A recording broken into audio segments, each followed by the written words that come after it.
नमस्कार, राधे राधे। आज मैं आपको केनोपनिषद के खंड 2 का सारांश दूंगा, जो कि मैंने कल या परसों ख़त्म किया था, समापन किया था। क्योंकि उसमें जो लैंग्वेज है वो भाष्य वाक्य के हिसाब से है, पर वो टिपिकल लैंग्वेज है, टिपिकल हिंदी जो आजकल हम नहीं बोलते।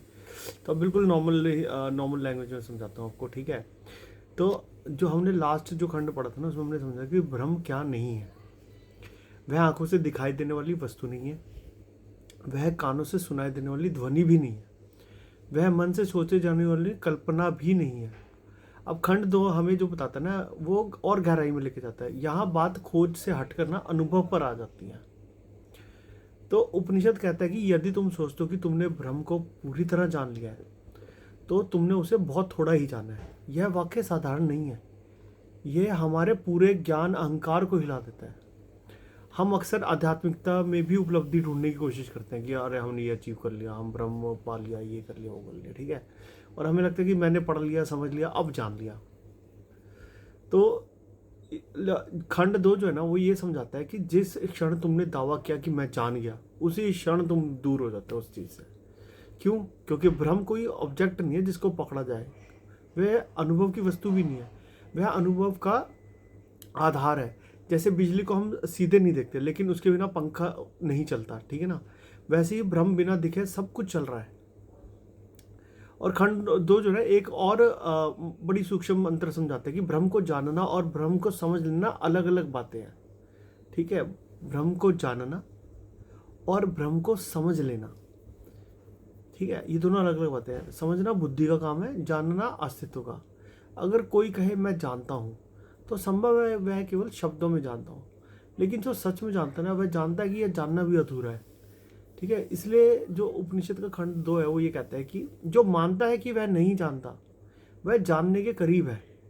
यह विरोधाभास नहीं है, यह चेतना का विज्ञान है। देखिए, जब तक मैं बीच में है, तब तक अनुभव सीमित रहेगा।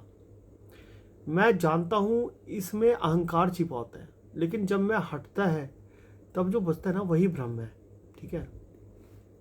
और खंड 2 हमें एक और बात का संकेत देता है, यानी कि ब्रह्म को केवल वही जान सकता है जिसने उसे हर जीव में पहचाना कि ये भी ब्रह्म है, अहम ब्रह्मास्मि, ठीक है। मतलब अगर मैं ब्रह्म को केवल मंदिर में खोज रहा हूँ, तो मैं आधा रास्ता तय कर रहा हूँ। लेकिन अगर हर एक में समझूं कि हर व्यक्ति, हर प्राणी, हर चेतना अस्तित्व में वही सत्ता है, तब समझ सही दिशा में जा रही है। यह उपनिषद ज्ञान को व्यवहार से जोड़ देता है। अगर तुम्हारा ज्ञान तुम्हें विनम्र नहीं बना रहा, तो वह ब्रह्म ज्ञान नहीं है।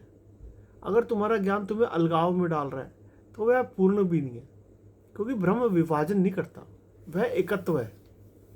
ब्रह्म का अनुभव क्षणिक है, झलक की तरह आता है और गायब हो जाता है। जैसे अचानक बिजली चमके और सब स्पष्ट दिख जाए, फिर अंधेरा हो जाए, वैसे ही साधक को कभी कभी ना सत्य की झलक मिलती है, थोड़ा थोड़ा सा अनुभव होता है, लेकिन उसे पकड़ कर रखना संभव नहीं है, क्योंकि ब्रह्म पकड़ में आने वाली वस्तु ही नहीं है। यहाँ ना एक बहुत महत्वपूर्ण बात आती है कि ब्रह्म को जानने वाला जो व्यक्ति है ना, मृत्यु से नहीं डरता वो। क्यों? क्योंकि उसने समझ लिया कि जो शरीर है ना, वो बदलता है, बदल जाना है, लेकिन जो चेतना है ना, वो आधार है, ठीक है ना। कि अगर घर में पंखा खराब हो जाता तो पंखा बदल देते, तो बिजली तो वही रहती ना, नया पंखा आता है, वो पंखा उस बिजली से चलने लग जाता है। ऐसे ये शरीर अगर छूट भी गया ना, तो नया शरीर मिल ही जाना है। मृत्यु केवल रूप बदलना है, आधार बदलना नहीं है। ब्रह्म का ज्ञान जीवन में ही संभव है, यह कोई मृत्यु के बाद मिलने वाला पुरस्कार नहीं है। ये अभी है, इसी क्षण अगर मन शांत हो जाए, अगर अहंकार ढीला थोड़ा कम हो जाए, ढीला पड़ जाए, तो वही अनुभव संभव है। इसलिए यह उपनिषद जो है ना, कर्म कांड पर नहीं टिकता, ये सीधी साधना की बात कर रहा है। अच्छा, अब साधना क्या है? साधना का मतलब है कि जागरूकता। जब तुम बोल रहे हो और जागरूक हो, जब तुम सुन रहे हो और जागरूक हो, जब तुम सोच रहे हो और जागरूक हो, तब धीरे धीरे समझ आता है कि इन सब के पीछे एक साक्षी है, वह साक्षी ही ब्रह्म है, ठीक है ना। खंड 2 हमें एक गहरी विनम्रता भी सिखाता है। ज्ञान का शोर कम करो, अगर पढ़ लिया ना तो चुपचाप रहो, ज़्यादा बताने की जरूरत नहीं है। अनुभव की शांति बढ़ाओ। जितना शब्दों में जाओगे ना, उतना दूर हो जाओगे, जितना मौन में जाओगे उतना निकट आओगे। और अंत में जो ये संदेश मिलता है ना, कि ब्रह्म को जानना उपलब्धि नहीं है, पहचानना उपलब्धि है। वह नया कुछ पाना नहीं है, वह जो पहले से है उसे देख लेना है। खंड 1 ने हमें प्रश्न दिया और खंड 2 में ने हमें दिशा दी।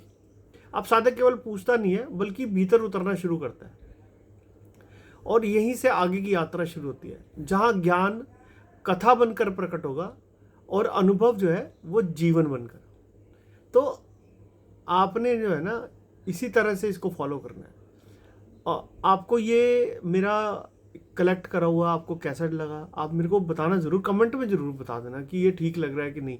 और यहाँ मैं एक चीज़ बड़ा क्लियर कर देता हूँ, मैं कोई ब्रह्म ज्ञानी नहीं हूँ, मैं सिर्फ उस रास्ते पे चल रहा हूँ। और ये जो भी मैं आपको पढ़ के बोल के सुनाता हूँ ना या पढ़ता हूँ, इसमें मेरा कोई कंट्रीब्यूशन नहीं है, मैं सिर्फ इसको पढ़ना चाहता हूँ। तो पढ़ते हुए मैंने ये सोचा कि मैं इसको शेयर भी करूँगा जो मैं पढ़ूंगा।